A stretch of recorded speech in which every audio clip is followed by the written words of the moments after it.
Rapaziada, rival cita Flamengo ao falar sobre dívida do seu clube. Se liga só. A gente não tinha previsto no nosso planejamento que o futebol ficaria tão mais caro. Isso vale para salário, vale para compra de direitos federativos, né? Então, a despeito do aumento que a gente fez em folha e também em aquisição de atletas, né, manter um time ultra competitivo ficou mais difícil, né? Os números de 24 comparados com os números de 2020, né, o gasto por atleta, ele subiu, né, e ainda assim hoje a gente tem dificuldade em ter um elenco com 30 jogadores, isso é algo muito falado também, o Atlético não tem 30 jogadores do mesmo nível, realmente não tem, né, não terá como ter daqui para frente, isso acho que o único clube que consiga isso hoje seja o Flamengo, né. Então, a realidade atual, não só do Galo, a realidade do São Paulo, a realidade dos times gaúchos, do próprio Botafogo, que vai haver sempre um desnivelamento entre o elenco. Então, você tem que ter jogadores da base, né, para que a gente consiga ter um equilíbrio do elenco. Mas, de fato, ficou mais complexo equilibrar esses pratinhos: dívida, investimento em atleta, investimento em folha do futebol, né? O que mais complexo do que era há 4 anos atrás. Flamengo, isso daí. É o seguinte, galera, o dono da SAF do Atlético Mineiro, inclusive, ele trouxe uma percepção sobre o futebol brasileiro. E eu concordo em partes com a percepção dele. Vamos dar uma olhada aqui, ó. Um dos empresários dono da SAF do Atlético Mineiro, Rafael Menin, concedeu uma entrevista coletiva na Arena MRV na manhã de sábado, para esclarecer dúvidas sobre o atual momento financeiro do clube. Sincero, o dirigente afirmou que, por conta da realidade que a equipe mineira se encontra, não conseguirá manter um plantel ultra competitivo na temporada, e usou o Botafogo, o Flamengo e São Paulo como exemplos. Vamos ver o que ele falou então, ó. O futebol brasileiro passou por uma inflação brutal nos últimos 5 anos. O salário de um jogador, obviamente não vou falar o nome do jogador aqui, mas um atacante com bom desempenho que ganhava 600 mil reais quando a gente entrou nesse projeto, hoje o mesmo perfil de atleta, você vai pagar 1 milhão de salários ou mais. Isso aqui é verdade. As coisas inflacionaram. O valor do jogador no mercado também inflacionou. Então o futebol ficou muito mais caro. Isto, de fato, foi algo que não diria erro, mas a gente não tinha previsto no nosso planejamento que o futebol ficaria tão caro.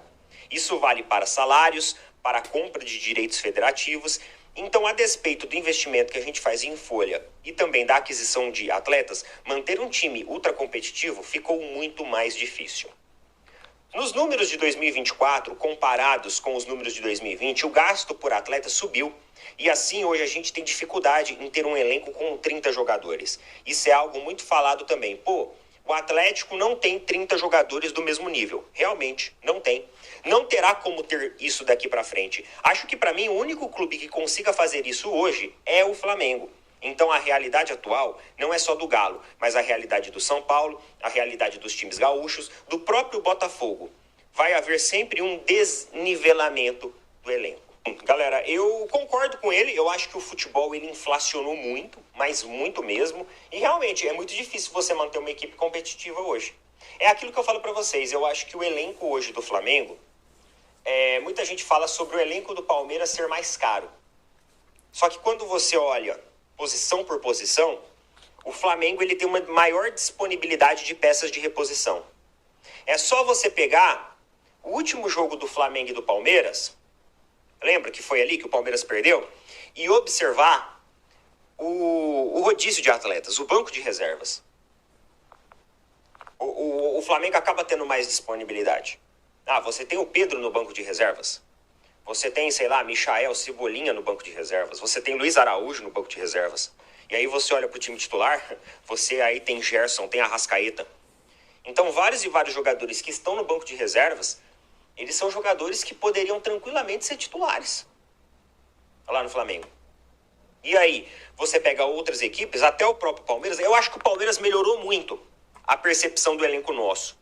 com a contratação do Maurício, com a contratação do Paulinho, do Vitor Roque, eu acho que a gente melhorou muito as nossas peças de reposição. A gente conseguiu oxigenar melhor. Só que você pega uma escalação em que o Abel, por exemplo, dobra uma lateral. Por que ele está dobrando essa lateral? Porque talvez ele não tenha exatamente a peça de reposição que ele queira. Porque o elenco ainda, na percepção do tamanho da temporada do futebol brasileiro, ele ainda não está um elenco tão amplo assim.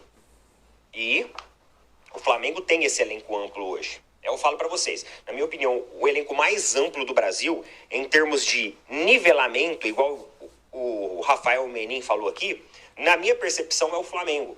O Palmeiras ainda você cai o nível um pouco quando você olha os atletas um pouco no banco de reservas. Mas podemos alcançar também a disponibilidade de jogadores que o Flamengo tem? Podemos. Só que eu sinto que a gestão do Palmeiras ela não quer isso. Porque ela entende também que o gasto vai subir muito. Se você pegar hoje a folha do Flamengo, não é uma folha nada barata. Você tem um atleta, por exemplo, como o Michael, que está no banco de reservas, que eu acho que tem um salário de 1 milhão, mais de 1 milhão de reais na folha de pagamento. Não tem por aí isso? E está no banco de reservas. É difícil você ter um jogador de 1 milhão de reais no banco de reservas, não é? O Flamengo consegue isso. O Palmeiras, eu acho até que conseguiria. Só que a responsabilidade financeira do Palmeiras, ela não permite com que o Palmeiras dê esse salto ainda. O Flamengo se sente mais confortável para dar esse salto, porque a arrecadação de estádio, lembra que a gente falou sobre o Match Day? A gente falou ontem sobre a questão do Match Day, né? Ontem, antes de ontem, é maior. O Palmeiras ainda não tem esse fôlego de arrecadação que o Flamengo tem, por exemplo. Então o Flamengo consegue segurar mais as pontas do que o Palmeiras. Mas é um caminho e um objetivo a ser trilhado, eu espero. Eu espero que o Palmeiras coloque isso como um ponto de referência para o futuro. Falar no Flamengo, elenco do Flamengo, vocês viram o que está acontecendo aí com a questão do Zenit, né? Da proposta do Zenit para o Gerson. Que inclusive o Zenit foi lá, aceitou pagar a multa de rescisão. E além disso, segundo aí as informações aí, Paparazzo Rubro-Negro, Vene Casagrande, o salário é 3 vezes maior que ele recebe hoje no Flamengo para ir lá jogar na Rússia. Meus amigos, vamos lá. Sobre o ponto de vista de projeto esportivo, eu não acho que o Zenit hoje seja parâmetro para nada. Porque o futebol russo, ele está isolado do mundo hoje. Devido às questões ali geopolíticas, né? Que aconteceram, a FIFA isolou o futebol da Rússia. É só você pegar como exemplo, eu estava conversando até com o Eldevan, né? Que é aí o nosso parceiro da Tribo da Sorte, que é parceiro aqui do canal. Ele falou assim pra mim, ele falou assim, Neto, o Luiz Henrique foi pro Zenit, você sabia disso? Desde que ele foi pro Zenit, você escutou falar dele? Ele voltou a ser convocado? O nome dele voltou a aparecer nas mídias aí brasileiras e mundiais? A questão é que hoje o futebol brasileiro, ele repercute mais profissionalmente e esportivamente falando do que o futebol russo, que está isolado do mundo. Então, pessoal, em questão de projeto esportivo, a saída do Gerson para o Zenit não é negócio nenhum. Agora, quando você olha, sei lá, o atleta está chegando próximo dos 30 anos, ele quer fazer fortuna, aí me parece ser uma boa proposta, porque nem casa e nem carro ele vai pagar lá. Sabe assim, vai ser tipo uma vida de, sei lá, do futebol árabe.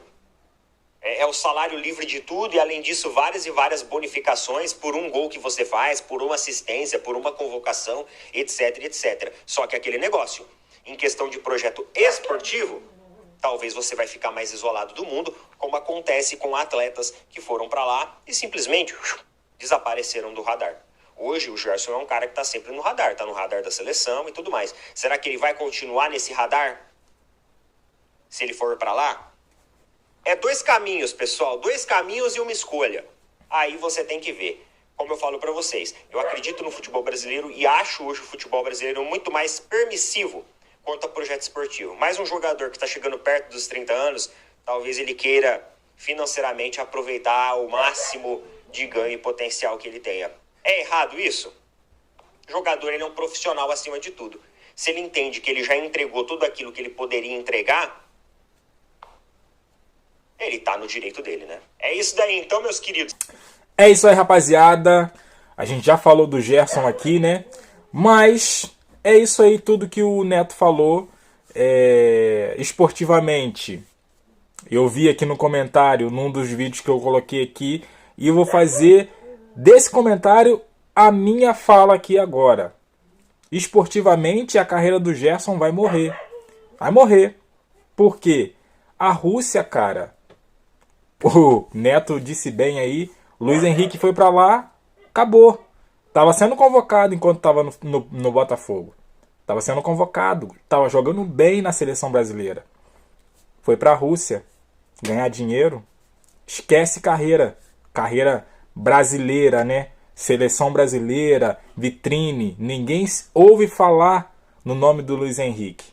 Então, assim, o Gerson vai acontecer a mesma coisa. Com quem for para lá vai acontecer a mesmíssima coisa.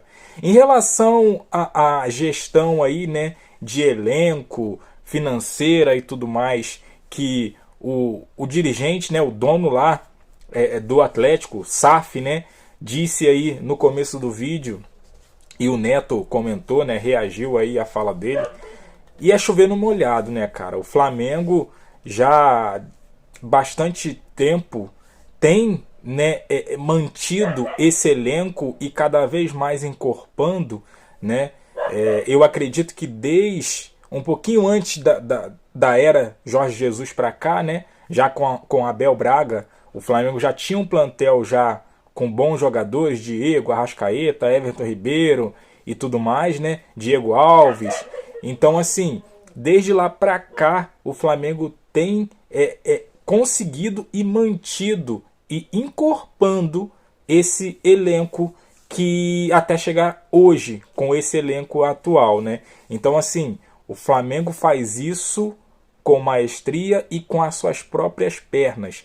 E o gerente lá da Google, né? Não sei se é CEO ou alguma coisa da Google, que ia vir para o Flamengo, nem sei se veio para o Flamengo, disse: Flamengo tem potencial para arrecadar 5 bi por ano, né? Então, assim, ainda que a gestão do Flamengo, mesmo, né, a gestão Landim, agora a gestão BAP, e ainda que arrecade e seja uma gestão exemplo para todos aqui no Brasil, ainda não alcançou ainda o limite.